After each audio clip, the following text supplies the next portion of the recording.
नमस्कार दोस्तों, आप सभी का हमारे एसएससी कोचिंग सेंटर में स्वागत है। आज की वीडियो में हम बात करेंगे चक्रवृद्धि ब्याज के प्रश्नों की, जिसमें मैं आपको सिखाऊंगा छमाही और तिमाही के सवाल। ठीक है।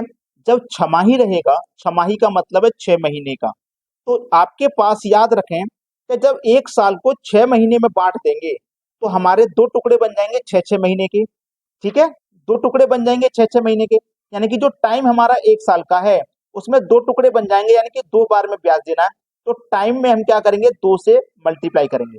और जो हमारे पास रेट रहेगा, जैसे मान लो एक साल का रेट 10 है, तो 6 महीने का वो आधा हो जाएगा, 5 ही रह जाएगा।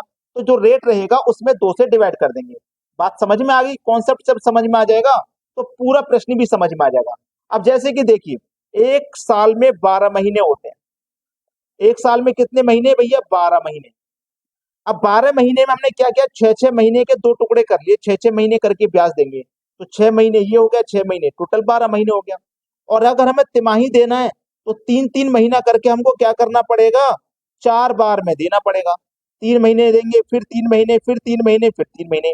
तो जब तिमाही रहेगा तो टाइम में हम क्या करेंगे, 4 से मल्टीप्लाई, और जो रेट रहेगा उसमें 4 से भाग करना है। समझ में आ गई बात? चलिए प्रश्न देख लेते हैं और अच्छे से समझ में आ जाएगा। पहला प्रश्न है, 30,000 रुपए का 20% की दर से 1.5 वर्ष का चक्रवृद्धि ब्याज कितना होगा, जबकि ब्याज की दर अर्धवार्षिक है। बहुत अच्छा सवाल है। देखिएगा, आपसे चाहे 1.5 वर्ष का पूछे, चाहे 2.5 वर्ष का पूछे, चाहे 3.5 साल का, आप ऐसे सवालों को बड़ी ही आसानी से कर पाओगे। चलिए देखो कैसे करना है। एक फॉर्मूला होता है मिश्र धन। मिश्र धन, और ये फॉर्मूला आपको किताब में भी मिलेगा, किताब में भी दिया जाता है। मिश्र धन बराबर प्रिंसिपल। प्रिंसिपल आपका कितना है, देखो 30,000। प्रिंसिपल कितना? 30,000। ठीक है। प्रिंसिपल इनटू, अब देखो प्रश्न कितने साल के लिए है, इससे देखिए आपको यहां दिया गया 1.5 साल। तो देखो हमने आपको क्या बताया था, यहाँ पे छमाही है। हमने आपको बताया था कि प्रश्न जब आपका छमाही हो या फिर तिमाही हो, कैसे करते हैं। अगर छमाही रहेगा तो रेट में क्या कर देंगे आप, 2 से डिवाइड। तो रेट आपका 20 है, इसमें 2 से डिवाइड करोगे तो रेट 10 हो जाएगा।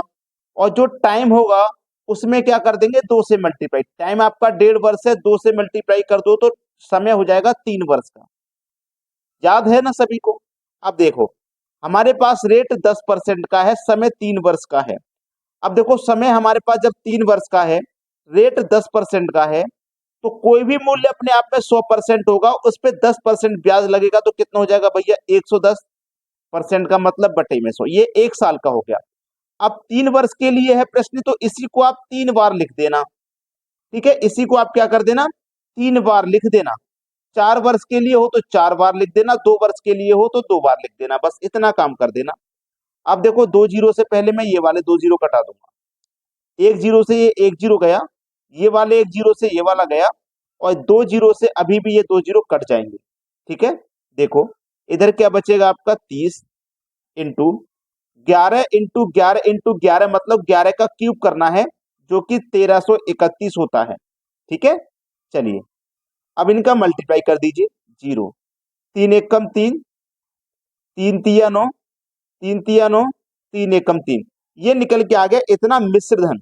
हम मिश्र धन ही तो निकालना है, ये फॉर्मूला मिश्र धन के बराबर ही तो है। हमें क्या चाहिए, चक्रवृद्धि ब्याज।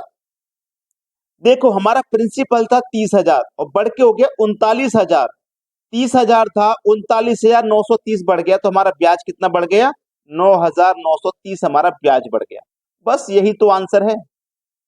सभी बच्चों को आसानी से समझ में आ गया होगा, कोई समस्या किसी को नहीं होगी। अब देखते हैं अगला प्रश्न। अगला प्रश्न है, 8,000 रुपए का 40% की दर से 6 माह का चक्रवृद्धि ब्याज ज्ञात करें, जबकि ब्याज की दर तिमाही है। तिमाही है ना, ब्याज की दर तिमाही। देखिएगा ध्यान से, रेट कितना है, 40 का। अब 40 का रेट है, तो आप क्या पूछा, तिमाही पूछा है ना, तो रेट में क्या करेंगे, 4 से डिवाइड। तो कितना आ जाएगा आपका रेट, 10% आ जाएगा। समय कितना है, 6 महीने का। टाइम में 4 से मल्टीप्लाई करेंगे तो 6 चौको 24 महीने। 24 महीने का मतलब होता है 2 बरस हो गया। अब इसको सॉल्व कर लीजिए, फॉर्मूला वही लगा दीजिए, मिश्र धन बराबर जो पिछले क्वेश्चन में लगाया था। प्रिंसिपल लिखिए जो कि 8,000 है, इनटू रेट 10% है, 100 में 10 जोड़ो मतलब 110%, का मतलब बटे में 100। 2 वर्ष के लिए है तो इसी को 2 बार लिख देना है बस। 2 जीरो से कटाए हमने 2 जीरो, 2 जीरो से कटाए ये वाले 2 जीरो, कर दीजिए मल्टीप्लाई। 11 11 का मल्टीप्लाई 121, मतलब 80 का मल्टीप्लाई आपको 121 से कर देना है। चलिए ये जीरो आ जाएगा लास्ट में। 8 एकम 8, 8 दूनी 16, 8 एकम 8 एक 9, यानी कि मिश्र धन निकल के आ गया 9680। प्रिंसिपल था 8000, बढ़ के कितना हो गया 9680, तो इसका मतलब हमारा ब्याज कितना हो गया 1680। 1680 हमारा ब्याज हो गया। ये आंसर है सवाल का बिल्कुल सही जवाब। अब देखते हैं अगला प्रश्न। अगला प्रश्न ये है, चक्रवृद्धि ब्याज की दर से कोई धनराशि 5 वर्ष में 2 गुनी हो जाती है तो कितने समय में ये 8 गुनी होगी? ऐसा सवाल कभी भी मिले आपको, कभी भी मिले, देखो करना क्या है, आपसे बोला गया है कि 5 वर्ष में 2 गुनी हो गई है। देखो कोई राशि एक थी, कोई राशि स्टार्टिंग में एक होगी, और ये 5 वर्ष में कितनी हो जाएगी 2 गुनी, तो 2 गुनी कितनी हो जाएगी, एक का 2 गुना 2 हो जाएगा। ठीक है, फिर से 5 वर्ष में 2 गुनी हो जाएगी, तो 2 का 2 गुना 4 हो जाएगा। ठीक है, फिर से 5 वर्ष में 2 गुनी हो जाएगी, तो 4 का 2 गुना 8 हो जाएगा। तो देखो 8 गुनी ही तो पूछी थी, तो 8 गुना देखो हमारी हो गई। कितने समय में हुई, 5 वर्ष यहाँ लगे, 5 वर्ष यहाँ लगे, 5 वर्ष यहाँ लगे, टोटल लगे 15 वर्ष, यानी कि 15 वर्ष में हो गई 8 गुनी। आज से पहले आपने ये तरीका शायद नहीं सीखा होगा, बहुत ही अच्छा तरीका है। ये आपका आंसर आ गया 15 वर्ष। अब देखते हैं अगला सवाल। अगला प्रश्न है, चक्रवृद्धि ब्याज की दर से कोई धनराशि 7 वर्ष में 3 गुनी हो तो कितने वर्ष में 81 गुना होगी? बहुत अच्छा सवाल। देखो कोई राशि एक होगी स्टार्टिंग में, तो ये 7 वर्ष में कितनी हो जाएगी 3 गुनी। 7 वर्ष में ये कितनी हो रही है 3 गुनी हो रही है, तो एक का 3 गुना होगा मतलब 3 होगा। ये फिर से 7 वर्ष में क्या होगी 3 गुनी, तो 3 का 3 गुना 9 हो जाएगा। फिर से 7 वर्ष में क्या होगी 3 गुनी, तो 9 का 3 गुना 9 तिया 27 हो जाएगा। फिर से 7 वर्ष में क्या होगी 3 गुनी, तो 27 का 3 गुना 81 हो जाएगा। 81 गुना ही तो पूछा था, 81 आ गया। कितना समय लगा, देखो 7 वर्ष का समय यहाँ लगा, 7 वर्ष का यहाँ लगा, 7 वर्ष का यहाँ, 7 यहाँ, तो 7 7 दूनी 14, 7 तिया 21, 7 चौक 28, तो टोटल जो समय लगेगा वो 28 वर्ष का लगेगा। ये आपके सवाल का होगा बिल्कुल सही जवाब। वीडियो सभी को अच्छा लगा है, लेकिन लाइक नहीं किया तो भाई सभी बच्चे वीडियो को लाइक कर दें। ठीक है दोस्तों, धन्यवाद।